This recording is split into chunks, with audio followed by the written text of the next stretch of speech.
Hi, this is Mario Romero with Romero Co at the Melcher Agency, your Phoenix real estate connection, and thank you for taking time to watch our video. Today it's my pleasure to introduce Kim Sterling-Heflin. She's the Executive Director of the Therapeutic Harp Foundation. Now, Kim and I go back a ways in different organizations, different incarnations, but Kim, tell us about yourself, the history of the organization, and the purpose and why you're so passionate about it. Well, thank you, Mario, for inviting me to do this. I love what I do. The Therapeutic Harp Foundation will celebrate its 20th anniversary next year. We have therapeutically certified harpists in 27 healthcare facilities across the valley. We are the only entity in Arizona doing this. We are the only entity in the United States doing this with only harps. And the reason for that is the harp is the second oldest instrument in the world. The drum is the oldest. Okay. I was going to ask you. And we are playing for everything that you can imagine, every kind of illness, lack of everything, babies, children, the elderly, everyone. And I know you do also, you're involved with some of the hospices in the valley? Yes, we are. We have a collaboration currently, and we have had one for many years with Hospice of the Valley, and we do the harps in all of their palliative care units. Okay. And our founder, Joyce Buchers, was actually hired by Hospice of the Valley before she formed the Harp Foundation. Oh, she was? She Oh, wow. was. Mm-hmm. She was. So we have a wonderful relationship with Hospice of the Valley. We are also involved with research because there has never been any research. The harp has the greatest resonance of any other instrument. There has been some anecdotal, we've done anecdotal research, but we haven't really done any medical or clinical research. So we're about to start a research project at Phoenix Children's Hospital with young children ages 2 to 6 who were born with holes in the upper chambers of their hearts. And they all have the same malady, and they all will receive the same surgery procedure. Okay. So rather than have two control groups, one group that gets the live therapeutic music and one that doesn't, they all will receive it, but it will be at different times. Some will get it before medication, some after medication, so that when we look at the data, we'll have the overview of which is the most efficacy. Now, you told me a story earlier about this child at the hospital. And can you? Yes, I will. This is my favorite one at the moment. We have lots of favorite stories, but this is so unusual.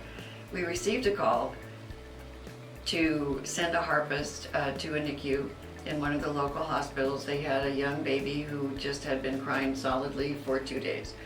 So we said, of course we can do that. The harpist goes, and she walks into the room with all of the family, and they are just bouncing this baby from one person to the next, screaming and hollering and just incredible, out of control.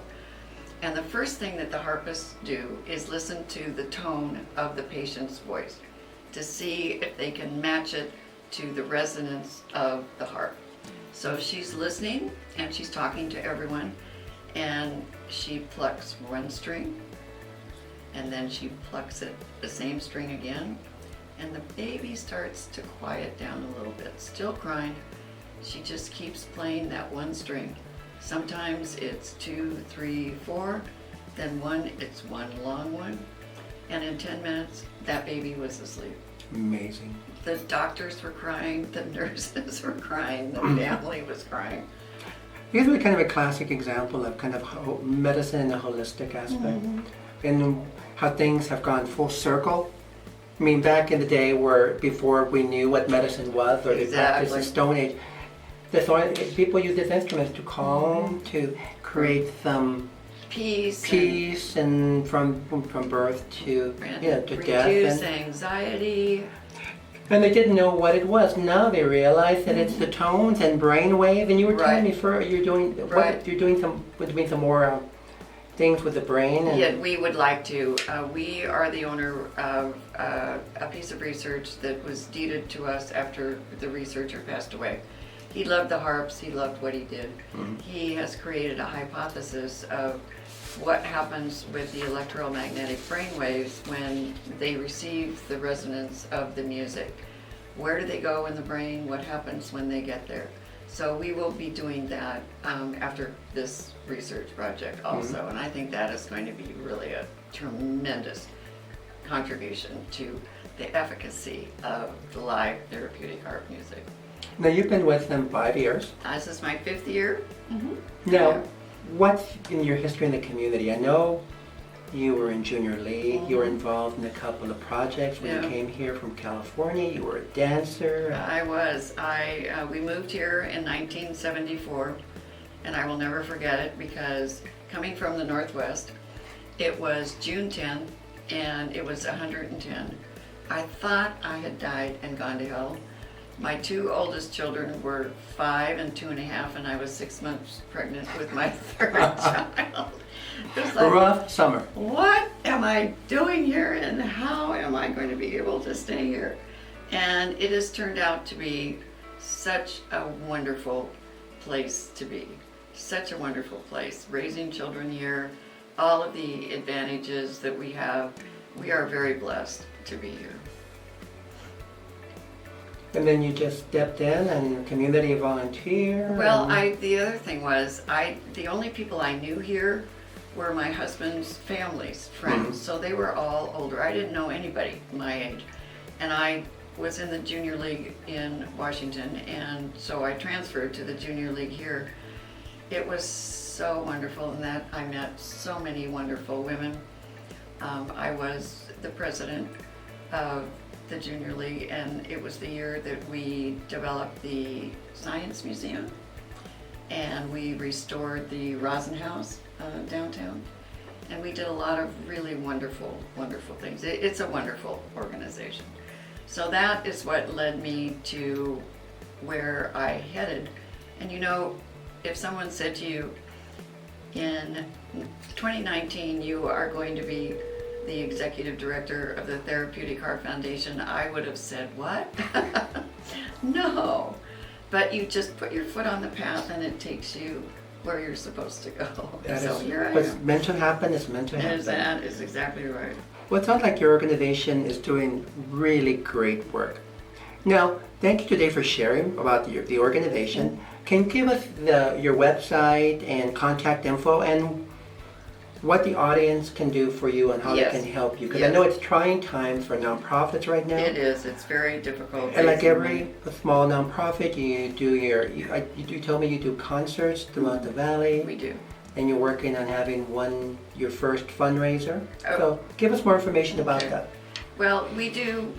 I would like to, first of all, you are exactly right. With all of the new federal laws about contributions and how much you are able to deduct, it has been a disaster. Every nonprofit's ability to raise money has just been deep sixed. So I'm looking for business opportunities that will provide income to us that meet our vision and our mission. So that's one side of it. I would like to build a bigger donor base as well. And the third thing is grants for research, and especially for research.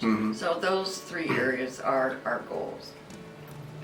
Well, if anybody knows somebody that could possibly help out in helping out this great organization, give me a call. Thank you so much for You're spending very welcome. your time here, and we really appreciate you and continued success with the organization. Thank you so much. Now, if you have any additional questions about therapeutic harp or about real estate or getting a home loan, give us a call, 602-252-4191. Also, if you know of a nonprofit group or a small business that would benefit from our videos, give me a call. Thanks for visiting us and make it a great day.